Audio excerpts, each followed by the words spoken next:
At my party, my sister shouted about her pregnancy right as I announced my promotion. Pregnancy is more important than some stupid job.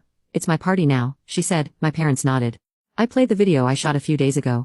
Hi, I'm Sarah. Today I'm gonna read you the story of Kelly, which is titled like this: At my party, my sister shouted about her pregnancy right as I announced my promotion. Pregnancy is more important than some stupid job. It's my party now, she said, and my parents nodded. So I played the video I shot a few days ago. Well, let's go. I'm Kelly, I'm 26, and 2 weeks ago I got the promotion I'd been killing myself for. Not just any promotion either. This was the promotion at Morrison & Associates, where they basically throw you into a shark tank and watch you fight for scraps. I work in marketing strategy, and let me tell you, it's brutal. Everyone there is smart, everyone there is hungry, and everyone there wants to climb that ladder. I've been at Morrison for 3 years now. Started as a junior analyst making coffee and copying reports. But I had a plan, you know. I worked late every single night. I took on projects nobody else wanted. I smiled when my boss Karen dumped her weekend work on my desk Friday at 5 p.m. I bit my tongue when my colleague Marcus took credit for my campaign ideas in meetings. I played the game. And it paid off. 2 weeks ago, Karen called me into her office and said those magic words. Kelly, we're promoting you to senior marketing strategist. I literally had to grip the arms of my chair to keep from jumping up and screaming. This wasn't just a title change, it was a 40% salary bump, my own office, and finally, some respect in that place. The thing is, I beat out some seriously good people for this position. There was Janet, who's been there 5 years and has an MBA from Wharton. There was David, who brought in 3 major clients last year. And there was this guy Tom, who everyone thought was a shoo-in because he plays golf with the CEO. But I got it. Little Kelly, who grew up in a 2-bedroom apartment and worked 3 jobs to get through college. When I walked out of Karen's office that day, I felt like I was floating. For the first time in my life, I'd won something big, really big, and I deserved it. But here's where my family comes in, and trust me, it gets complicated fast. I have parents, mom and dad, who live about 20 minutes away in the same house I grew up in. Then there's my sister Emma. She's 28, so 2 years older than me, and she's always been the golden child. Always. Emma got married last year to this guy Ryan, and mom and dad act like she hung the moon just for landing a husband. So when I got this promotion, I decided I was going to celebrate properly. Not just dreams with friends or a nice dinner. I was going to throw a real party. I booked 3 tables at Rossini's, this fancy Italian place downtown that costs about $200 a person. I invited everyone who mattered to me: mom, dad, Emma, and Ryan, my grandmother Nana, my aunts and uncles, my cousins Sarah and Mike, and my closest friends from college and work. About 20 people total. I was so excited planning this thing. I went shopping and bought this gorgeous black dress that cost more than I usually spend on clothes in 6 months. I made an appointment at this upscale salon for hair and makeup. I even had custom invitations printed that said, "Celebrating Kelly's promotion to senior marketing strategist," in gold lettering. My friends were genuinely happy for me. Jess and Amanda and Claire had been cheering me on through all the late nights and work stress. My work friend Marcus even seemed impressed when I told him about the party, which felt good since he usually acts like I'm invisible. And my family, well, I hoped they'd finally see that their younger daughter had made something of herself. 3 days before the party, I was at home going over the final details when my phone rang. It was Jess. "Hey girl, what's up?" I answered, expecting her to ask about the dress code or something. "Kelly," she said, and her voice sounded weird, kind of tense. "I need to tell you something, and I don't know how to say this. I was at that little coffee on 5th Street today, you know, the one with the blue awning.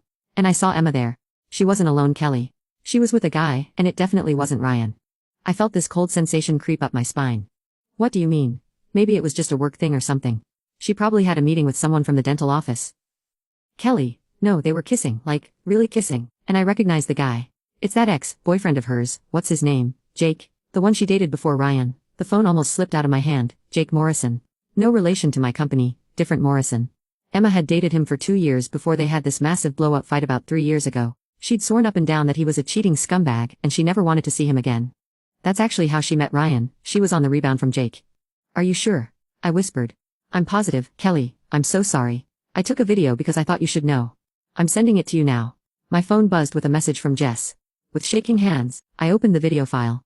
There they were, Emma and Jake, sitting at a corner table in the coffee shop. Emma's blonde hair was unmistakable, and Jake still had that same stupid beard he'd always worn. As I watched, he leaned across the table and kissed her. Not some quick peck either. This was the kind of kiss you give someone you're sleeping with. I felt sick to my stomach. Emma was married. She'd been married for exactly 1 year and 2 months. She and Ryan had this big beautiful wedding that mom and dad spent months planning, and probably went into debt for. And now she was cheating on him with her ex-boyfriend. After I hung up with Jess, I sat on my couch staring at that video for probably an hour. Part of me wanted to call Emma right away and confront her. Part of me wanted to call Ryan and tell him what I'd seen. But another part of me, the part that had learned to keep my head down and avoid family drama, just wanted to pretend I'd never seen it. I decided to do nothing. This was Emma's mess, not mine.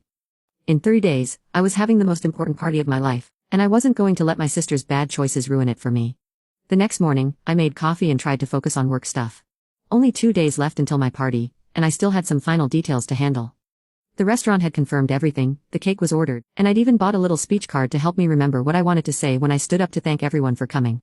Around noon, my phone rang. Mom. Kelly, honey, I need you to come over tonight. We need to have a family discussion. My stomach clenched. About what?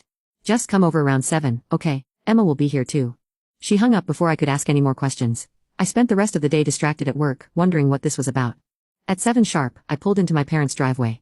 Emma's car was already there. I took a deep breath and walked inside. Kelly, Mom called from the living room. Come sit down, sweetheart. Emma was sitting on the couch looking nervous. Her face was kind of pale and she kept fidgeting with her wedding ring. Dad was in his usual recliner, and Mom patted the spot next to Emma on the couch. What's going on? I asked, sitting down but keeping some distance. Emma looked at Mom, then at Dad, then back at me. I have some news, she said quietly. God, here it comes, she's gonna confess about Jake. I'm pregnant, Emma blurted out. I blinked, that was not what I expected. You're what? Pregnant? I just found out yesterday I'm about 6 weeks along. For a second, I forgot all about the video on my phone. My sister was having a baby. That's great, Emma, congratulations. And I meant it, despite everything. The idea of being an aunt made me happy. Thank you, Emma said, but she still looked worried about something. Mom cleared her throat. Kelly, we asked you here because we've been talking, and we think it would be nice if you shared your party with Emma. What do you mean, shared? Dad leaned forward. Well, you've already got everything planned and paid for.